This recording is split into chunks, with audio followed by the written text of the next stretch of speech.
চাহ শ্ৰমিকৰ সমস্যা সমাধানৰ প্ৰতিশ্ৰুতি উজনিৰ চাহ বাগিচাত ব্যাপক তৎপৰতা জয় ভাৰত পাৰ্টিৰ গোলাঘাট জিলা সৰুপথাৰ সমষ্টিৰ পাভজান চাহ বাগিচাৰ চাহ শ্ৰমিক সমস্যাৰে ভাৰাক্ৰান্ত প্ৰাপ্য মজুৰি নোপোৱাৰ ফলত হাবুডুবু খাব লগা হৈছে বাগিচাখনৰ শ শ চাহ শ্ৰমিকে সমস্যাৰে ভাৰাক্ৰান্ত শ্ৰমিকসকলৰ সমস্যাৰ কথা বুজ ল'বলৈ দেওবাৰে বাগিচাখনত উপস্থিত হয় জয় ভাৰত পাৰ্টিৰ সভাপতি তেহাৰু কৌৰ আশা নেতা নাৰায়ণ সিং কৌৰ চাহ শ্ৰমিক মুক্তি সংগ্ৰাম সমিতিৰ মুখ্য উপদেষ্টা অমিত নাগ সংগঠনটোৰ নেতা ভৰত মণ্ডল ইয়ালুদ্দিন হুছেইন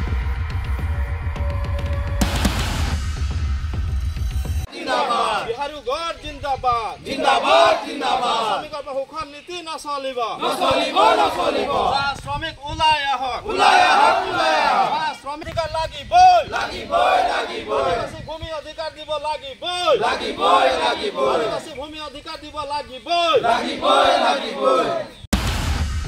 সংবাদ মাধ্যমৰে বাৰ্তালাপত 2026 বিধানসভাৰ নিৰ্বাচনত গোলাঘাট জিলাত জয় ভাৰত পাৰ্টিৰ প্ৰাৰ্থী আসন দখল কৰিব বুলি ইংগিত প্ৰদান কৰে দলটোৰ সভাপতি তেহাৰু গৌৰে আর এই যে জনটা নাকি তাদের উপরে জনটা নাকি অন্যায় হতে হয় এটাকে ন্যায় দেখলে হাঁদের যাহা তক যাইক লাগি হাঁদের যাবই হয় আজি গোলাঘাট জিলার পাভজান চাহ বাগিচাত আজি ইয়াতে উপস্থিত হয়েছো আর ইয়াতে শ্রমিকসকলক লগ কৰিছো ইয়াতে যে সমস্যা আজি কাম কৰা শ্ৰমিকে আজি দৰমহা পোৱা নাই আৰু চাওক ইয়াতে যি মালিক পক্ষই যি শোষণ কৰি আছে ইয়াতে আজি শৈক্ষিকভাৱে হওক সামাজিকভাৱে হওক বা অৰ্থনৈতিকভাৱে ৰাজনৈতিকভাৱে তেওঁলোকে চাৰিওফালৰ পৰা তেওঁলোকে শোষণ চলাই আছে আৰু ইয়াতে চাওক আমাৰ আদিবাসী এমএলএ মন্ত্ৰী আছে এইখিনি সমস্যাৰ ওপৰত কোনো মাথাৰ পৰিলক্ষিত হোৱা নাই আজি এমএলএ মন্ত্ৰী আদিবাসীসকল আছে আজি তেওঁলোকে আদিবাসী এৰিয়াৰ পৰাই তেওঁলোকে আজি এমএলএ হৈছে বা প্ৰতিনিধিত্ব কৰিছে তেওঁলোকৰ দায়িত্ব আছিল কিন্তু তেওঁলোকৰ দায়িত্ব হিচাপে তেওঁলোকে পূৰণ কৰা নাই বা কাম কৰা নাই আজি ৰূপেশ গোৱালা ডাঙৰীয়া তেওঁ আজি লেবাৰ মিনিষ্টাৰ শ্ৰমিকৰ মন্ত্ৰী হয় তেওঁৰ দায়িত্ব আছিল তেওঁ সকলো জায়গাতে তেওঁ মানে দায়িত্ব এৰাই পেলাই তেওঁ চলাৰ পৰিলক্ষিত হৈছে আগন্তুক দিনত এই আমাৰ আদিবাসী এমএলএ নেতাসকলে যে আদিবাসী ৰাইজৰ সন্মুখত যে প্ৰত্যাহ্বানৰ সন্মুখীন হ'ব এইটো কিন্তু খাটাং আজি ৰূপেশ গোৱালা আজি ডুমডুমাৰ পৰা তেওঁ প্ৰতিনিধিত্ব কৰি আছে আজি তেওঁ নিজেও চাহ বাগানৰ পৰাই এজন মানে তেওঁ বিলংছ কৰে তেওঁ একচুৱেলি ভালকৈ গম পাব লাগিছিল চাহ বাগানৰ সমস্যা আজি সমগ্ৰ অসমত বাগানৰ যি সমস্যা চলি আছে দৰমহাক লৈ পেলাই ৰেচনক লৈ পেলাই স্বাস্থ্যক লৈ পেলাই এই যিমান সমস্যা দিনক দিনে বাঢ়ি গৈ আছে তাৰ পিছতো চৰকাৰ বিজেপি চৰকাৰ চলি আছে অসমৰ মুখ্যমন্ত্ৰী বহুত জায়গাতে তেওঁ ভাষণত কয় বা এতিয়া আদিবাসীসকলক বা চাহ শ্ৰমিকসকলক লৈ পেলাই যি ঝুমৰ বিনন্দনী ইতিমধ্যে তেওঁ কৰিলে সেইখিনিলৈ ঠিকেই আছে কিন্তু মেইন সমস্যাৰ ওপৰত কিন্তু তেওঁলোকে চকু দিয়াৰ পৰিলক্ষিত হোৱা নাই কিন্তু এতিয়া চাওক আজি মুখ্যমন্ত্ৰীৰ লগত জড়িত থকা কিছুমান মানুহ বা তেওঁৰ ধৰ্মপত্নীয়ে কিছুমান জায়গাত মানে চাহ বাগিচা কিনাৰ তেনেকুৱা এটা অভিযোগ উঠিছে তো তেওঁলোকে মালিক পক্ষ হোৱাৰ বা মালিক পক্ষৰ নিচিনাই তেওঁলোকে ট্ৰিট কৰিব বিচাৰিছে চাহ শ্ৰমিকসকলক গতিকে সেইটো এটা দুখৰ বিষয় আৰু আগন্তুক দিনত যে চাহ শ্ৰমিকসকলৰ কি অৱস্থা হ'ব সেইটোক লৈ আমি আদিবাসী বুদ্ধিজীৱী আমি একদম খুব চিন্তিত হৈ আছোঁ চাওক এতিয়া আমি নতুনকৈ অসমত জয় ভাৰত পাৰ্টি নামেৰে এটা ৰাজনৈতিক দল খুলিছোঁ আৰু আমাৰ যি সমস্যা আমাৰ পূৰ্বৰ পৰাই যি আদিবাসী জাতীয় সংগঠনে যি এই সমস্যাখিনিক লৈ পেলাই আন্দোলন কৰি আহিছে আজি প্ৰথম অসমত ছোট নাগপুৰ ছাত্ৰ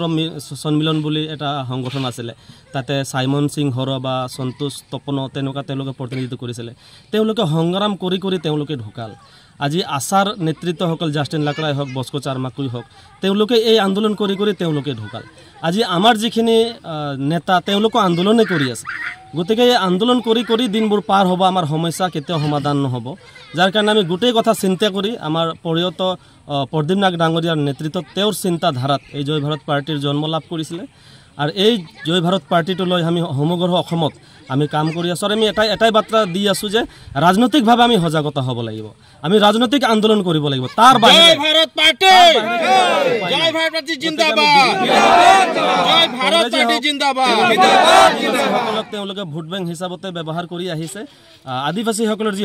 সমস্যাৰ ওপৰত কোনোদিনো কাম কৰাৰ পৰিলক্ষিত হোৱা নাই গতিকে আমি জয় ভাৰত পাৰ্টিটো আগুৱাই নিবই লাগিব অন্যথা আমাৰ আগন্তুক দিনত আদিবাসী বা চাহ শ্ৰমিকসকলৰ দিনবোৰ যে এন্ধাৰ হ'বলৈ গৈ আছে সেইটো আমি অনুভৱ কৰিব পাৰিছোঁ আৰু আগন্তুক দিনত আমি জয় ভাৰত পাৰ্টিক যে আগুৱাই নিবই লাগিব আমি অসমৰ যিমান বুদ্ধিজীৱী মহলক আমি অনুৰোধ জনাইছোঁ অন্য দলত কাম কৰি থকাসকলক তেওঁলোকে গোটেইসকলক জয় ভাৰত পাৰ্টিত আহি এটাই প্লেটফৰ্মত ৰাজনৈতিক সজাগতাৰে আগুৱাই যাবৰ বাবে মই অনুৰোধ জনাইছোঁ হয় নিশ্চয় চাওক জয় ভাৰত পাৰ্টি অসমত বিভিন্ন জেগাত আমি প্ৰাৰ্থিত্ব দিম আৰু মই ইয়াৰ আগতো ওদালগুৰিৰ পৰা বাইট দিছিলোঁ তাতো মই কৈছোঁ কংগ্ৰেছৰো হওক বা বিজেপিৰে হওক ডাঙৰ তেওঁলোকৰ পদবীধাৰীসকলে আমাৰ লগত যোগাযোগ কৰি আছে তেওঁলোক আমাৰ জয় ভাৰত পাৰ্টিৰ পৰা মানে খেলাৰ মন মিলি আছে গতিকে সকলোৰ লগত যোগাযোগ কৰি আছোঁ আৰু গোলাঘাট যিহেতু 5টা সমষ্টি আছে আমি গোলাঘাট আমাৰ নিশ্চয় টাৰ্গেট থাকিব আৰু গোলাঘাটত আমি জয় ভাৰত পাৰ্টিৰ কাম ভালকৈ চলাই লৈ যাম ইফালে চাহ শ্ৰমিক মুক্তি সংগ্ৰাম সমিতিৰ মুখ্য উপদেষ্টা অমিত নাগে জনজাতিকৰণৰ প্ৰসংগত শাসকীয় দলক তীব্ৰ সমালোচনা কৰা পৰিলক্ষিত হয় পোনপ্ৰথমে সাংবাদিক বন্ধুসকলক ধন্যবাদ জ্ঞাপন কৰিছোঁ আমাৰ প্ৰথম কথাটো হ'ল বিজেপি হটাও কংগ্ৰেছ হটাও এজেপি হটাও আৰু আদিবাসীক বচাও আমাৰ সিধা কথা স্পষ্ট কথা আৰু লগতে এই কথাটো আমি স্পষ্ট কৰিছোঁ যে ভাৰত স্বাধীন হৈ গ'ল 1947 চনৰ 15 আগষ্টতে স্বাধীন হৈ গ'ল অধিকাংশ লোকে স্বাধীনতা পালে সকলোৱে স্বাধীনতা পালে কিন্তু আমি আজি উপলব্ধি কৰিবলৈ বাধ্য হৈছোঁ আমাৰ কিন্তু আদিবাসী ৰাইজে এতিয়াও কিন্তু স্বাধীন হোৱা নাই একদম আমাৰ স্পষ্ট কথা সিধাচিধি কথা কাৰণ আমি যেতিয়া আজি তাৰিখলৈকে যদি মৌলিক অধিকাৰ বিচাৰিব লাগে মাটিৰ পট্টা বিচাৰিব লাগে জনজাতিকৰণ বিচাৰিব লাগে শ্ৰমিক আইনখন সংশোধন কৰিব লাগে তাক বিচাৰিব লাগে বিচাৰিয়ে আছোঁ কংগ্ৰেছেও আহিলে 78 বছৰ হৈ গ'ল তেওঁলোকৰ ৰাজত্ব কৰিলে তেওঁলোকক কিন্তু না জনজাতিকৰণ দিব পাৰিলে না মাটিৰ পট্টা দিব পাৰিলে না মজুৰি বৃদ্ধি কৰিব পাৰিলে না শ্ৰমিক আইনখন সংশোধন কৰিব পাৰিলে আৰে বিজেপি চৰকাৰ যিটো একদম ফাঁকি আৰু দালালি চৰকাৰ এই চৰকাৰখন আহি মেলি পেলাই ক'লে কি আমাক মাত্ৰ 100 দিনৰ সময় দিয়ক 100 দিনৰ সময় ল'লে 100 দিনৰ সময় লৈ মেলি পেলাই এতিয়া মানে তেওঁলোকে আচলতে ক'ত সোমাই আছে নিগনিৰ গাঁততে সোমাই আছে নে ক'ত সোমাই আছে আমি নিজে গম নাপাওঁ তেওঁলোকক কিন্তু আমি এতিয়ালৈকে আমি দেখিবলৈ পোৱা নাই আৰু লগতে এই কথাটো আমি স্পষ্ট কৰিব বিচাৰিছোঁ যে আপোনালোকে আচলতে ঘৰুৱা হৈ ৰ'ব যিহেতু আমি এতিয়া কাৰো ওপৰত ডিপেণ্ডেবল নহয় গতিকে আমাৰ 1,30,00,000 মানুহক যেনেকৈ আচলতে গোটেইকেইটা চৰকাৰে মাত্ৰ ঠগিবলৈ আহে যেনেকৈ পশ্চিমৰ পৰা বতাহ আহিলে মানে পশ্চিম ফালৰ পৰা বতাহ আহিলে যেনেকৈ পূব ফালে গুচি যায় পূব ফালৰ পৰা বতাহ আহিলে পশ্চিম ফালে গুচি যায় তেনেকুৱা আচলতে আমাক ঠেলাঠেলিহে কৰি আছে আচলতে সেইটোৱে আমি দেখিবলৈ পাইছোঁ সেইকাৰণে আমাৰ অসমৰ 1,30,00,000 আদিবাসী লোক যিসকল আছোঁ এবাৰ আমাৰ স্পষ্ট কথা আমি কিন্তু এবাৰ কাঁড়ধেনু লৈ মেলি পেলাই থিয় হ'ম মানে কাঁড়ধেনু লৈ মেলি পেলাই এইটোৰ কাৰণে থিয় হ'ম কাকবা মাৰিবৰ কাৰণে নহয় আমাৰ এইটো প্ৰতীক চিহ্ন এইবাৰ কিন্তু আমি হাতত ভোট নিদিওঁ এইবাৰ আমি কিন্তু ফুলত ভোট নিদিওঁ এইবাৰ কিন্তু বিজেপি হটাও আৰু জীৱন বচাও কংগ্ৰেছ হটাও জীৱন বচাও এজেপি হটাও জীৱন বচাও গতিকে এই আদিবাসী ৰাইজসকলক আপোনালোকে সুধি লওক হয় নে নহয় ৰাইজ গতিকে আমাৰ স্পষ্ট কথা আৰু আমি দালালি গিলি আমাৰ মাজত আমি কৰিবলৈ নিদিওঁ তেনেকৈ কৰি আমি দেখিবলৈ পাই গ'লোঁ আমাৰ জাতীয় হত্যা আমাৰ জাতীয় নায়ক প্ৰদীপ নাগ কিন্তু এতিয়া মৃত্যুৰ মুখত পৰি গ'ল আৰু প্ৰদীপ নাগৰ এতিয়াও কিন্তু মৃত্যু ৰক্ষস্যৰ ভিতৰত থাকি গ'ল প্ৰদীপ নাগে যিটো নেকি আচলতে আদিবাসীৰ হৈ মেলি পেলাই যিটো নেকি ৰাজনৈতিক সংগঠন খুলিছিলে সেই ৰাজনৈতিক সংগঠন জয় ভাৰত পাৰ্টি আৰু জয় ভাৰত পাৰ্টি খুলিছিলে তেখেতে যদি পঢ়াহেঁতেন যদি তেখেতে ইচ্ছা কৰাহেঁতেন অকলে কিন্তু তেখেতে কিন্তু ৰাজনৈতিক যাব পাৰিলে হয় কিন্তু জাতিটোৰ কাৰণে তেখেতে কাম কৰিছিল আমি প্रण লৈছোঁ আমি শপত লৈছোঁ আমি পাব জানোতে আমি শপত লৈছোঁ কিন্তু আমি এই গোটেইবিলাকক আমি উৎখাত কৰিম আৰু প্ৰদীপ নাগৰ যিটো নেকি আচলতে সপোন আছে আদিবাসী ৰাইজৰ যিটো নেকি সপোন আছে তিহাৰুগড় ডাঙৰীয়াৰ যিটো নেকি সপোন আছে আমাৰ যি জয় ভাৰত পাৰ্টিৰ নেকি যিটো সপোন আছে আমি সকলোৱে কিন্তু আমি সহায় কৰিম এই কথাটো আমি একদম স্পষ্ট কৰি দিছোঁ আৰু লগতে আমি চাহ শ্ৰমিক মুক্তি সংগ্ৰাম সমিতিয়ে আমি সম্পূৰ্ণভাৱে কিন্তু সহায় সহযোগিতা আমি কিন্তু আগবঢ়াই যাম আৰু আজিৰ পৰাই এই ৰণনীতি আৰু ৰণকৌশল আৰু যুদ্ধ আজিৰ পৰাই কিন্তু এই সৰুপথাৰ সমষ্টিৰ যিটো নেকি বিধায়ক আছে এইটো বিধায়কটোতো একদম উপলঙা বিধায়ক একদম ফাল্টু বিধায়ক বুলি মেলি পেলাই কৈছোঁ কাম নথকা বিধায়ক বিশ্বজিৎ ফুকন ডাঙৰীয়া এজন ব্যৱসায়ীৰ লগত জড়িত থকা আৰু জানে এপেছ বেংকৰ লগত জড়িত থকা কেলেংকাৰীৰ লগত জড়িত থকা শ্ৰমিকৰ টকা খোৱা ঘোচ খোৱা বিধায়ক এই বিধায়কক আমি সকীয়াই দিছোঁ আজিলৈকে 2 মাহ দিন হৈ গ'ল ইয়াত কিন্তু আমি দেখিবলৈ পাইছোঁ প্ৰাভজান চাহ বাগিচাত এতিয়ালৈকে দৰমহা হোৱা নাই ৰেচন পোৱা নাই এম্বুলেন্সৰ ব্যৱস্থা নাই চিকিৎসালয়ৰ ব্যৱস্থা নাই কিন্তু তেখেতে নিভোকা কুকুৰ বুলি মেলি পেলাই কৈছোঁ নিভোকা কুকুৰ বুলি মেলি পেলাই কৈছোঁ যদি স্পষ্ট আছে আপোনালোকে কুকুৰ শব্দটো কিন্তু বাইটত বজাই দিব আপোনালোকৰ এইটো বজাই দিবৰ কাৰণে কৈছোঁ আৰু তেখেতক চেলেঞ্জ দিছোঁ এইবাৰ চাওক সৰুপথাৰ সমষ্টিত জয় ভাৰত পাৰ্টিয়ে কি কৰি আছে আপোনালোকক উৎখাত কৰি দিছে এবাৰ আপোনালোকে ৭,০০০ ভোট পাবনে নাই সেইটোও কিন্তু আপোনালোকে হিচাপ কৰি মেলি পেলাই ৰাখক এই কথাটো কিন্তু স্পষ্ট কৰি দিছোঁ আমাক কাৰ্ডত মাৰিছে ন আমাৰ বুকুত মাৰিছে আমিও কিন্তু এবাৰ আমাৰ কাৰ্ড ধেনুৰ চিহ্ন লৈ মেলি পেলাই আপোনালোকক কেনেকুৱা কাৰ্ডত মাৰিব লাগিব ধনু কাৰ্ড লৈ মেলি পেলাই কেনেকৈ মাৰিব লাগিব এই কথাটো কিন্তু আমি শিকি গ'লোঁ আৰু আপোনালোকে শিকাই দিলে আমাক কংগ্ৰেছে শিকাই দিলে বিজেপিয়ে শিকাই দিলে এজিপিয়ে আমাক শিকাই দিলে আমাৰ জাতিক আৰু ডাষ্টবিনৰ দৰে ব্যৱহাৰ হ'বৰ কাৰণে নিদিওঁ চিধা কথাৰে ভাই আমাক যদি দিবি তো দে নহ'লে আমি নিজে কাঢ়ি আনিম আমাক মাটিৰ পট্টা লাগিব আমাক জনজাতিকৰণ লাগিব আমাৰ শ্ৰমিক আইনখন সংশোধন কৰি দিব লাগিব আমাৰ জাতিটোক কিন্তু শৈক্ষিক দিশত অৰ্থনৈতিক দিশত সামাজিক দিশত সকলো দিশতে আৰু লগতে ৰাজনৈতিক দিশতো কিন্তু আমি কিন্তু নিজে আগবঢ়াই যাম তহঁতৰ নিচিনা ফাঁকি চাটিবিলাকক আৰু দালালিবিলাকৰ আমাক সহায় নালাগে আমাক টুপি পিন্ধাব নালাগে আমাক কয় আহি মেলি পেলাই তেওঁলোকে এই কথাটো কয় একেটা ভাৰততো আমিও আছোঁ ঝাৰখণ্ডত যদি পাব পাৰে উৰিষ্যাত যদি পাব পাৰে অন্য হেৰি যদি পাব পাৰে কি অসমৰ এই অসমটো কি হেৰিত আছে নেকি পাকিস্তানত আছে নেকি নে কোনোবা চীনত আছে নেকি নে আমেৰিকাত আছে নেকি ভাৰতবৰ্ষৰ ভিতৰত আছে নে নাই হা নে বেলেগত আছে নে ওপৰফালে আছে মংগলবাৰত আছে নে কিবা কিবি আৰু ঢেৰ গ্ৰহ আছে যে সেইফালে আছে নেকি তো অসমৰ ভিতৰতে থকা একেটা মানুহ কেনেকৈ নাপাব ৰে ভায়া কি কাৰণে নাপাব কি কাৰণে নিদিব তাৰ মানে স্পষ্ট কথা আমাক ঘূৰাই পকাই মেলি পেলাই বগানৰ আচলতে নলা চাফা কৰিবৰ কাৰণে ৰাখিছে আমাৰ ল'ৰা ছোৱালী কেতিয়াও পঢ়া শুনা কৰিব নালাগে বগানৰ নলা চাফা কৰিব লাগে আমাৰ ল'ৰা ছোৱালী কেতিয়াও ক্লাৰ্ক কৰিব নালাগে মেনেজাৰ কৰিব নালাগে বাবু কৰিব নালাগে তাহাঁতৰ আচলতে সিহঁতৰ মানে ৰণকৌশলবিলাক তেনেকুৱা এতিয়া লাল চাপানি খুৱাই মেলি পেলাই আমাক পাহৰাব নালাগে আমিও জানো লাল চাপানি এতিয়া বাটিত লওঁ আৰু আমি পিছফালে পেলাই দিওঁ তাত নিমখ দি মেলি পেলাই আমি বেছি নাখাওঁ থাকিব সহকাৰে কৈছোঁ চীনা ঠকি কৈছোঁ এই ফাঁকি চাটিৰ নিচিনা এই নৰেন্দ্ৰ মোদীৰ নিচিনা ফাঁকি চাটি 56 ইঞ্চি চীনা ঠকি মেলি পেলাই কোৱা নাই হয়তো চীনা ঠকি কৈছোঁ অমিত নাগে কৈছোঁ জোকাই যদি ল'বৰে বাবা এতিয়া ফেনহে তুলিছোঁ অলপ পাছত নাগ হয় খুটিম তহঁতক আৰু এনেকুৱা খুটন পাবি নহয় আদিবাসী জনজাতি এইবাৰ তহঁতক কিন্তু শিক্ষা দি দিব দালালিবিলাক আমাৰ মাজত দালালি কৰিবৰ কাৰণে নাহিবি ই স্পষ্ট কথা আৰু জয় ভাৰত পাৰ্টি এইবাৰ আহিব অসমত আৰু জয় ভাৰত পাৰ্টি কেনেকৈ আহিব কেনেকৈ ৰণনীতিত আহিব সেইটো কিন্তু একদম স্পষ্ট কৰি দিছোঁ সেইটো আমি জানো সেইটো ৰণকৌশল কেনেকৈ বনাব লাগিব তাৰ কাৰণে যেনেকৈ প্ৰদীপ নাগক মাৰিলে ন সেইবাৰ কিন্তু অমিত নাগক মাৰিব লাগিব কিন্তু অমিত নাগক এইবাৰ মাৰিব নোৱাৰে কেলে মাৰিব নোৱাৰে জানা কাজিৰঙাৰ পৰা চোৱা ওলাই আহিছে এইফালে অলপমান কেমেৰাটো ঘূৰাই দিয়ক তিহাৰো গড়ো কাজিৰঙাতে থাকে আৰু এইফালে সিংহ আহিছে নাৰায়ণ সিংহ কাজিৰঙাতে থাকে আৰু নাগতো কাজিৰঙাতে থাকে গোটেইবিলাকতো অভয়াৰণ্যৰ পৰা এতিয়া ওলাই আহিছে তো অভয়াৰণ্যৰ পৰা যদি আমি চব জীৱ জন্তু ওলাই আহিম তেতিয়াহ'লে আমাক কেনেকৈ মাৰিবি ৰে বাবা কিমানজনক মাৰিবি মাৰ না কিমান AK-47 বনাইছ তহঁতি মাৰ আমাৰ জাতিটো গোটেইবিলাক মাৰি মেলি পেলাই তহঁতি চেছ কৰ তহঁতক চাওঁ তহঁতৰ যদি দম আছে এইবাৰ কিন্তু আমি শিক্ষা দি দিম তহঁতক মানে এই কথাটো কৈ দিছোঁ হয় ঠিকে কৈছে কথাটো এজিপিৰ কথা কৈছে আপোনালোকে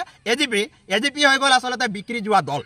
এজিপিৰ কোনো অস্তিত্ব নাই এচিবিত থকাৰ সময়ত এটা যিজন মুখ্যমন্ত্ৰী আছে যদি পাৰে আপোনালোকে এডিট কৰিব নহ'লে বজাব মুখ্যমন্ত্ৰী মহোদয় তেতিয়া যে আছিলে দুবাৰৰ মুখ্যমন্ত্ৰী মহোদয় প্ৰফুল্ল কুমাৰ মহন্ত ডাঙৰীয়া এতিয়া তেখেতক কোনে অভিশাপ নিদিয়ে বাৰু কওকচোন কিমান গুপ্ত হত্যা কৰিলে কিমান কৰিলে আজি কিন্তু তেখেতক কোনেও ভাল নাপায় আমাৰ তেতিয়া কিন্তু আমি দেখিবলৈ পাইছোঁ আমাৰ আদিবাসী জনগোষ্ঠীৰ লোকক ব্যৱহাৰ কৰি পেলাই মন্ত্ৰী MLA বনাই মেলি পেলাই তেওঁলোককো কিন্তু কোনো নিৰাপত্তা নিদিলে আৰু তেওঁলোকৰো আজি তথৈবচ অৱস্থা নাথল অৱস্থা জাতিটোক আচলতে তেনেকুৱা ঠগি দিলে এই এনেকুৱা কৰি মেলি পেলাই এই হাতীক কিনিব পাৰিব নৰেন্দ্ৰ মোদীয়ে হাতীক কিনিব পাৰিব অমিত শ্বাহে হাতীক কিনিব পাৰিব কিন্তু এই কাঁড় ধেনুক কিন্তু কিনিব নোৱাৰে ৰে বাবা বিৰছা মুণ্ডাৰ কাঁড় ধেনুক হয়তো কিন্তু কোনো কিন্তু ইয়াক কিনিব নোৱাৰে একথা চেলেঞ্জ দি মেলি পেলাই কৈছোঁ অপেন গ্ৰাউণ্ডত আনা তহঁতৰ যদি দম আছে বিজেপি কংগ্ৰেছৰ যদি দম আছে এজিপিৰ যদি দম আছে অপেন চেলেঞ্জত তহঁতক আমি কৈ দিছোঁ অপেন চেলেঞ্জত আহি মেলি পেলাই আমাৰ লগত টক্কৰ লাগ যদি দম আছে আমাৰ জাতিটোক তহঁতি ভাব নহয় আমাৰ জাতিটোক তহঁতে কৈ থাকো নহয় যে অনবৰতে এই তহঁতি জংলী তহঁতি বঙালী তহঁতি কুলি বলি মেলি পেলাই কৈ থাকো নহয় এইবাৰ তহঁতি সেই কুলি বঙালীৰ লগতে তহঁতি লাগি মেলি পেলাই চা তহঁতৰ যদি দম আছে তেতিয়াহ'লে কিন্তু তহঁতি চাবি তহঁতি আমাৰ লগত যুদ্ধ কৰি মেলি পেলাই মৰি যাম কোনো কথা নাই জাতিৰ কাৰণে যুদ্ধ কৰি মেলি পেলাই মৰি যাম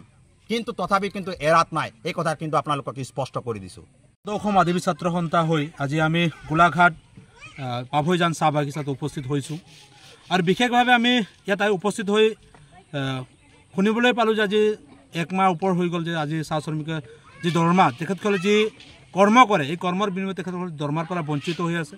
আজি ৰেচন পাতিৰ পৰা বঞ্চিত হয় আৰু চাবলৈ পালোঁ যে ইয়াত আমি চাহ বাগিচাত এখন আয়োগে ঘৰ চাই নাপালোঁ গতিকে আজি বিজেপি চৰকাৰখনে আজি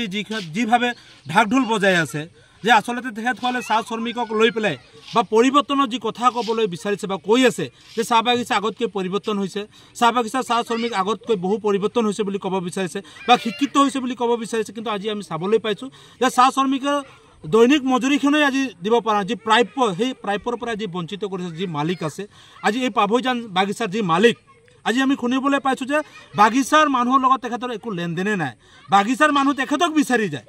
আজি কোনো ধৰণৰ যি ছিষ্টেম আছে বাগিচা চলাবৰ কাৰণে সেই ছিষ্টেম একো মানে কৰা নাই গতিকে আমি সদৌ অসম আদিবাসী ছাত্ৰ সন্থা হৈ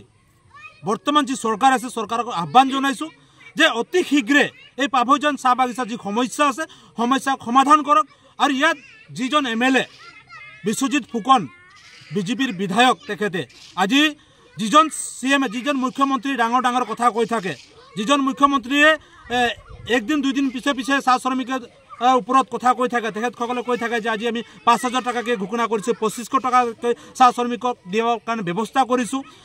আৰু আজি এই বিশ্বজিৎ ফুকনেও ইয়াত নিজৰ যি সমষ্টি আছে এই সমষ্টিত পাভৈজান চাহ বাগিচা তেখেতৰ খবৰ ল'বলৈ সময় নাই আজি এক মাহ ধৰি এই চাহ শ্ৰমিকৰ দৰমহা পোৱা নাই এই বিশ্বজিৎ ফুকনৰ খবৰ ল'বলৈ সময় নাই গতিকে আমি স্পষ্ট ইয়াত জল পট হৈ পৰিছে যে মুখ্যমন্ত্ৰী এটা কয় আৰু তেখেতৰ যি প্ৰতিনিধি আছে যিবিলাক MLA মন্ত্ৰী আছে তেখেতে একো গাত লৰা নাই ইয়াৰ লগে লগে আজি যিজন ৰূপেশ গোৱালা যিজন আজি ACMSৰ